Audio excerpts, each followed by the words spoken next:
What went wrong to you today? Go ask the coaching staff. Do you feel like, there was anything you could do differently, I guess? You go ask them. They had a whole spiel in here, so. From the outside, and the outside may be wrong, but from the outside, it didn't look like you had your usual energy tonight. Go ask the coaching staff why. Okay. You feel like you should play more? Go ask the coaching staff. Should I play more or not? What had been done? What? Check this out, little brother. Check this out. So now we have another superstar player blaming the coaches because you played bad last night. You went 3 for 14 and 0 for 6. You are the superstar point guard for the Memphis Grizzlies, and you still haven't developed your jump shot? What have you been doing in the offseason? You know that you can't shoot a lick, and you know that you're injury prone. But now here we go. You're blaming it on the coaching staff because you played poorly or you not getting enough playing time. You just came off a damn injury. When you did have a healthy roster, you weren't available. You had Zach Edey. You had Brandon Clark. You had Desmond Bain. When he was there, he was running the point, being that you were injured. Look at the sense of entitlement that these players have today. It is ridiculous. This nigga here. If you would have played a little bit better last night, y'all could have won that game. I'm sure if you were playing a lot better, the coach would have kept you on the floor. But this is what we get from you. Connect. Finds a cutting Laravia. Outside, Smart won't take the three. He'll drive the floater. Conchar on the drive. Caldwell Pope is lonely. Hits the tray. Smart. Oh, right down the lane. Little resistance from the Grizzlies. Those little bit of plays right there showed that you weren't engaged. You didn't want to be there. You didn't want to play. Maybe y'all went into halftime. You probably had some words with the coach or the coaching staff, and they were probably trying to tell you, like, what's going on. Like, what, are you just having a bad game? Do you not want to play? Do you not want to be here? Because going into that second half, you looked horrible. You wouldn't even shoot the damn ball. You kept passing it off. You took one shot. I seen you take one shot, and you bricked it. Trash. Since the season started, you've been playing. Memphis right now, we're 3 for 3. But start of the season, you went 4 for 16, 0 for 4 from 3, 5 for 14, 0 for 2 from 3, 8 for 23, 0 for 6 from 3, 10 of 19, 3 for 8 for 3. That's against Phoenix. You had a decent game. Last night, 3 for 14, 0 for 6. What do you expect? You have literally came in there after having all these injury seasons, these injury games, and disrupted the chemistry of the team. Michael Jordan said this the other night. Rhythm as a team to always be there. It can disrupt that synergy that's happening. To the point where they took you off the floor and the Memphis Grizzlies went on another run. You are a disruption now. You're supposed to be the face of the franchise, but now it makes it look like that you're dragging down the team. You're not available. You don't play enough. And you've been in the league since 2019. You have never, not one season, played more than 68 games. How much trust should the Memphis Grizzlies have in you at this point? You've got away with so much. Memphis Grizzlies don't owe you anything. You owe them a complete season. You owe them a deep dive into the damn NBA playoffs. You owe them. They have given you more than enough grace, especially when you kept getting suspended. Adam Silver was taking it easy on you. Let that had been David Stern, and you would have been out of the league. He suspended you for 25, 30 games because you wanted to run around here acting like old dog from Menace to Society. Doggy strap. You not with. You should be showing up every game. You should be trying to show that organization that you're there for them as much as they are for you. But instead, you come back with complaints. They played you 30 minutes last night, and you deserve that. You was horrible. And For you to say, oh, ask the coaching staff. No, ask you. Ask you what's your problem. Ask you why haven't you got a jumper yet. Ask you why aren't you motivated enough to go out there and play to the highest level that we know that you can play. You have all the athleticism in the world. You're okay for mid-range, but you still can't shoot nothing for three. That is a requirement for a star point guard for any team. You have to be able to shoot. Have something special, and you was just acting so laxed.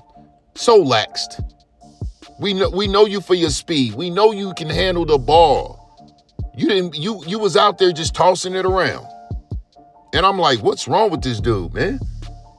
You could have took advantage of Luka Doncic on a lot of those possessions, but you didn't. You didn't blow by nothing. DeAndre Ayton went out of the game. That was your time to go ahead and take over. You ended the game with 8 points. Do you know who you are, young man? Do you know what you're capable of? We know what you're capable of. That's why we're calling it poor play. We have had so much faith in you to be the face of the NBA, but then you come out and say, oh, I don't want to be the face of the NBA. I want to just go out there and play. I don't want that responsibility. When they were trying to give it to you, it comes with a lot, absolutely. But you were the one. But then you kept getting in trouble. Then they passed it down to Ant Edwards. He said damn near the same thing you did. You young dudes don't deserve hundreds of millions of dollars. You deserve what the league gives you, what you give to the league, and then you go on about your business. This is ridiculous. There's no competitive nature in the league no more. You dunked on Wemby. You had all the energy in the world. That could have been your takeoff point right there. But guess what happened?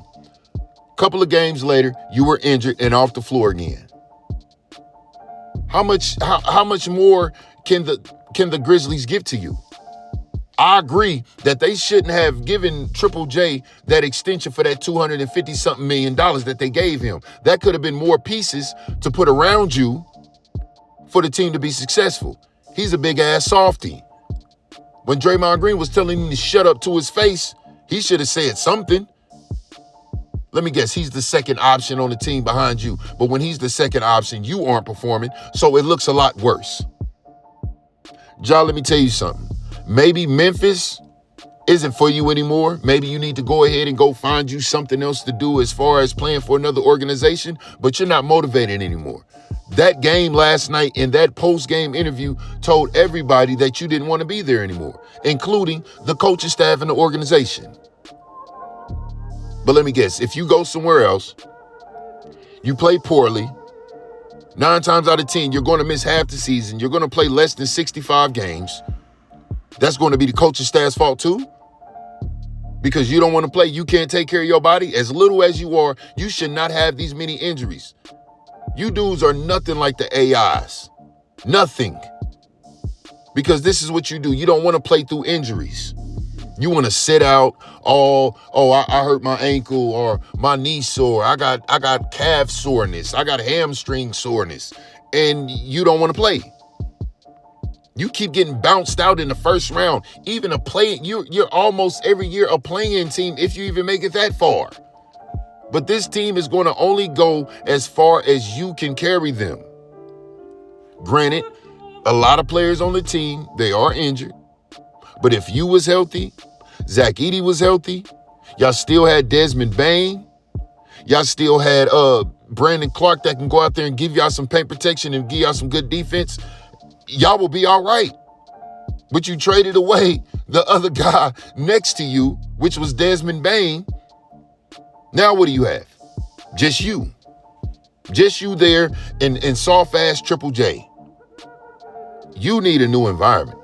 You need to go somewhere where there's more discipline, where they'll hold you accountable. You can get you away from your drunk-ass daddy. And you can hold yourself to a higher standard. You can be motivated by your teammates, coaching staff, and the organization. Because Memphis is not working for you. You had chance after chance after chance to prove that you could be that guy. But you can't stay on the floor. I don't know what team that can take you. It can't be Milwaukee. They didn't cash out all their options. Knicks already has somebody. Cleveland already has somebody. Maybe I've heard Ticket TV. Somebody suggested that you go to the Miami Heat, which I think that'd be a good fit for you, being that they kind of retooled this season and they are looking fairly decent. That should be where you should go. You can't go to San Antonio. You can't go to Houston. You can't go to the Lakers. You can't go to the Clippers. You can't go to Detroit because they got Cade Cunningham and they whole little situation built up over there. You can't go to Chicago Bulls. Maybe the Brooklyn Nets. Maybe. Go over there with Michael Porter Jr. because they trying to retool over there too. You can't go to the Charlotte Hornets because they got LaMelo Ball. Where can you go besides staying in Memphis? Because Memphis is looking bad right now. You are looking bad right now. I'm sure you don't care, judging by that post-game interview.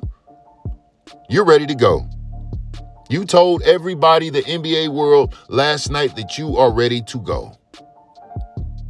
You need to shape up, young dude. Because all the talent that you have, there is no reason, absolutely no reason why you shouldn't be helping carrying this league. Next to Ann Edwards, next to Giannis, next to Luka, next to Cade Cunningham, next to Shai Gilgeous-Alexander, next to all the young faces in the league. You're still young. What is your problem? Damn. I'm going to be putting some more videos at the end of this, man, so y'all can go check out some more work for me, man. But Ja Morant, get your ish together, bruh. But if you made it to the end of this video, hopefully you subscribe, comment, like, share the damn video, and hit the notification bell for whenever I upload it to be nice. See if there's anybody else out there that thinks like us, as in me and you. And make sure you hit that hype too. And with that being said, good day.